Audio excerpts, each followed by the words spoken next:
और अनस्किल्ड का इस टाइम पे वीज़ा बिल्कुल बंद है। जी बिल्कुल बंद। खाना पकाने से लोग उनसा लेके उनको डिग्री देता है, उनके कमर्शियल एरिया में होते हैं। सही है। और उसके बावजूद ये लोग सब फिर मिल के रहते हैं और तो फूड डिवाइड करते हैं। अगर वो उसको कोई कंपनी लेके आती है डायरेक्ट तो फिर तो लकी है। जी बिस्मिल्लाहिर्रहमानिर्रहीम। उम्मीद है आप लोग सब खैरियत से होंगे। हम उसी सीरीज़ को अगले एपिसोड में कन्वर्ट करने आए हैं। तो हमारे साथ एज यूजुअल गेस्ट मौजूद हैं हमारे हुसैन भाई। तो अस्सलाम वालेकुम, कैसे हुसैन भाई, खैरियत से हैं? जी अस्सलाम वालेकुम भाई, thank you so much again, आपने हमें इनवाइट किया। इंशाल्लाह आपसे सीखना है बहुत सारा, आपसे उन पाकिस्तानियों की मदद करनी है जो इस टाइम पाकिस्तान में मौजूद है और यहाँ आना चाहते हैं। तो सबसे पहले तो मेरा ये सवाल है कि इस टाइम पे कोई भी पाकिस्तानी जो पाकिस्तान में मौजूद है एज अ शेफ़, तो वो कैसे आ सकता है, ये बताएं आज। जी बिस्मिल्लाहिर्रहमानिर्रहीम। सबसे पहले तो आजकल यूएई ने पाकिस्तानियों की वीज़े बंद किए। सही है। अनस्किल बंदे के लिए आना मुश्किल है। ओके। और कम से कम किसी के पास वही बातें पैसे होनी चाहिए। सही है। और वो फॉरेन ऑफिस से डिग्री अटैच हो और अपने एक्सपीरियंस का गौतम से सर्टिफिकेट लेना चाहिए जो पाकिस्तान में इसका। यानी आप कहना चाह रहे हैं कि कोई भी शख्स यहाँ पे आए उसके पास डिग्री हो, जैसे आपने मुझे बताया।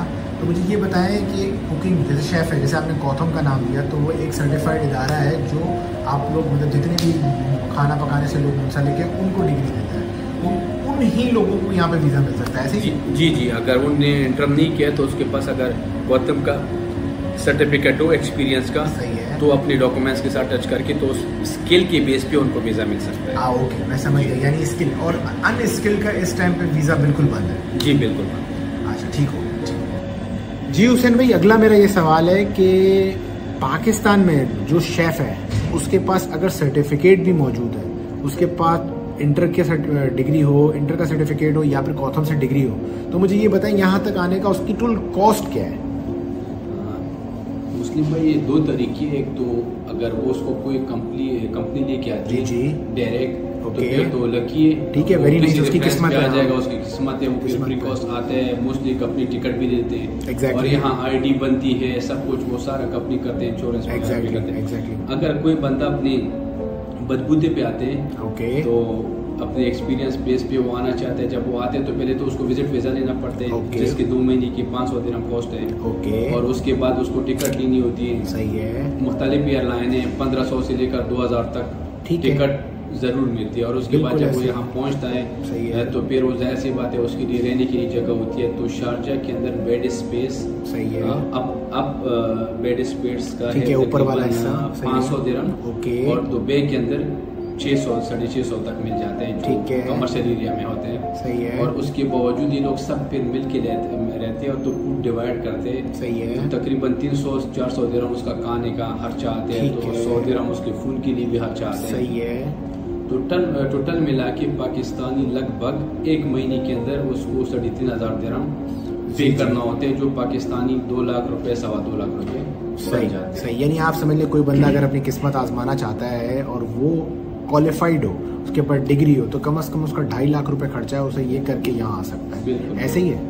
और इसके बावजूद वो यहाँ पे फिर आपको पता है कि वो कहीं इंटरव्यू के लिए जाते हैं, ट्राई देने के लिए जाते हैं, तो ट्रांसपोर्ट यूज करना होता है। और नया बंदा आता है, उसको इतना लोकेशन का पता नहीं होता कि वो बस और ट्रेन का सहारा ले, जाहिर सी बात है उसको टैक्सी में जाना होता है। सही है। तो तकरीबन 500 दिरहम तो आप ये भी लगाओ कि कहीं आने जाने में, तो यानी आप समझ लें कि 2.5 लाख रुपए जो है उसका लगेगा। जी हुसैन भाई, अब हम ना कोई थोड़ा मोटिवेट करने के लिए बात करते हैं कि हमारी जो देखने वाली आवाम है उनको भी थोड़ा हौसला हो।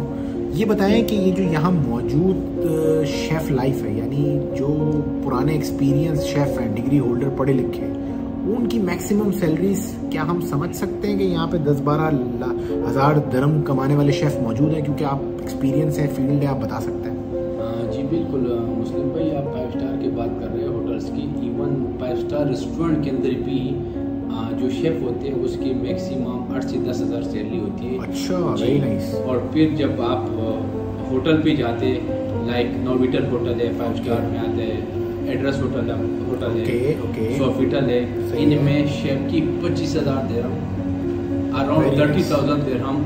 वो लोग जिनको मैं जानता हूँ अदर इवन वो इतने कोई खास पढ़े लिखे नहीं होते, उनके पास भी ये मैट्रिक तक है। क्योंकि रिसेंटली हमारा एक बल्दिया का कोर्स था जो दुबई म्यूनिसिपैलिटी कराती है, उसमें मैं एक भी गया था। एटलीस्ट हमने वो कोर्स पास किया, वो टाइटल हमने ले लिया। वो जो हमारे यही मैं इस बल्दिया पे अगले एपिसोड में आऊँगा इंशाल्लाह। वो जो शेफ साहब थे वो हमारे तो फेल हो गए, तो मैंने बोला कि आप एड्रेस होटल में, उन्होंने बोला बेटा मेरे एक्सपीरियंस तो बहुत है, सैलरी उसकी माशाल्लाह 20,000 दिरहम थी माशाल्लाह जी, लेकिन उसने पूरी होटल को संभाला भाई। मैं समझ गया। कॉन्टिनेंटल, अरबिक, यानी इसका साउथ एशिया, पूरी दुनिया की रेसिपी उसके दिमाग मेमोरी में ऐसे भरी हुई है कि जैसे आप जो है ना किसी मोबाइल को खोलते हैं, एक सॉफ्टवेयर को जिसके अंदर आपके साथ, यानी आप समझ लें इसकी यही बात है कि आपने यहाँ आके अच्छा खासा काम और एक्सपीरियंस हासिल करना है, तो उसमें आपको काफ़ी फ़ायदा हो सकता है। बिल्कुल। चल अब एक काम करते हैं, मैं अगले एपिसोड में आप लोगों से मिलता हूँ और मज़ीद डिटेल्स के साथ। यानी अब मैं बात करूँगा अगले एपिसोड में कि हम कोई भी शेफ़ जब यहाँ पाकिस्तान से आता है तो वो क्या गवर्नमेंट के रूल्स हैं जो वो यहाँ उन्होंने फॉलो करने होते हैं। तो डोंट मिस आउट, हमारे नेक्स्ट एपिसोड देखें।